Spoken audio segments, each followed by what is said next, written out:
Picture this. You're in the dentist's chair, a giant light above you, a metal tray beside you, cold silver instruments. Now catch this question, that tool, who did it touch before you?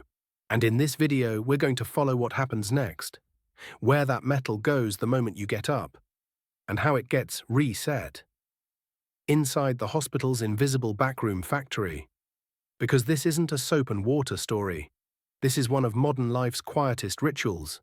And it's not just a dental mirror, probes, forceps, tiny tips that touch the most sensitive places. And beyond dentistry, metal instruments used in operating rooms. Different tools, same hidden pipeline. While you're staring at the ceiling, a system is working behind the scenes, like a silent factory, breathing, sorting, resetting, and it has one job, to make metal forget. All right, let's go backstage. Because the moment a tool is done, it crosses a line, the normal world ends, and the metal begins moving through a chain of gates. Not every place runs the full chain, but when the system goes all the way, this is what it looks like. Real stages, real rules. A process that turns used into ready. It starts in the smallest moment. The tool is set down, placed into a container. The lid closes. That click is tiny, but that click is the threshold. From this point on, it's no longer just an instrument. It's evidence. It gets carried into a place most patients never see. The Central Sterile Services Department. This isn't storage. It's closer to a courthouse. Here, metal gets judged. What did it touch? How intense was the contact? How critical was the job? And then, the next gate opens. Some tools start down the easy-looking path. But here's what most people don't imagine. Cleaning doesn't begin with heat. It begins cold. The metal goes under cold water, sometimes shockingly cold. Not for comfort, for chemistry. Heat can make proteins cling harder to metal, like cooking an egg onto a pan. Cold helps keep things loose, movable, easier to remove. Then the metal sinks into a different kind of pool. Not soap, not just disinfectant. Enzymes, protein-eating molecules, chemical specialists. They don't scrub, they don't wipe, they break things apart. At a microscopic level, they start dismantling what's left behind. Quietly, methodically. To your eyes, nothing dramatic happens. But on the surface, something is being taken apart. After that, everything is rinsed away. And then, air, pressurized air, forced into hinges, seams, and joints, places water loves to hide. Because now the enemy is moisture. Moisture is where details can linger, where things can escape. And in this system, nothing is allowed to hide. At this point, the metal looks flawless. But looking clean is not the same as being finished. So the system escalates. Now it gets serious.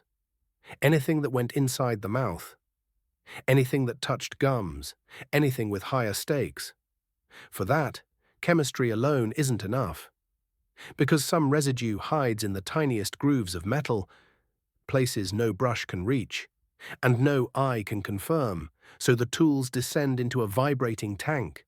The water begins to shake, and inside it, millions of microscopic bubbles form. Vacuum bubbles.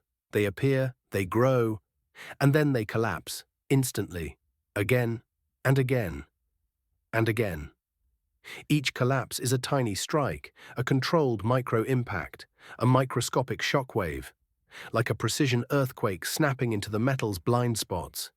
Grooves open, hidden spaces get exposed, corners that never get touched suddenly get touched. After this, the tool doesn't just look clean. It's been shaken empty. But the system still isn't satisfied, because cleaning isn't the final word. Now comes the sealing. Each instrument is packaged, one by one, carefully, deliberately, controlled. That package is a promise. And then, depending on the tool, different kinds of fire take over. For heat-resistant instruments, a steel chamber. The air is pulled out, pressure builds, superheated steam floods every gap. This isn't about making it look clean anymore. This is about stopping the invisible world. Heat plus pressure, repeated with machine discipline. But some tools can't take that heat. And in some facilities, the chain goes further. Inside a vacuum chamber, hydrogen peroxide gas is energized, turned into plasma, the fourth state of matter. Free radicals do the work, silent, efficient, a different route for delicate tools, when heat isn't an option. And for factory-sealed, single-use products, there can be a final stamp, invisible energy, gamma radiation, passing straight through sealed packaging. This isn't hospital cleaning. This is industrial finality. When the process ends, whichever route was used, the result is the same. The metal comes out reset. Not magical, uncompromising. Now pause. We trust this ritual today, because once there was no ritual.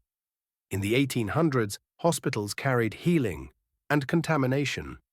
The same hands, the same coats. Some surgeons could go from the morgue to the delivery room without proper washing, and people didn't know how to explain the pattern. Fever would rise, infection would spread, deaths would happen, and it was called fate. Then one doctor noticed something strange. Same hospital, two different wards, but wildly different death rates. And the difference was terrifyingly simple. Some hands were coming straight from autopsies. Ignaz Semmelweis didn't just say, "Wash your hands." He said something worse. "You're carrying something, something invisible," and people hated him for it. Because invisible threats have a rule: if you can't see the enemy, you don't want to believe it's real.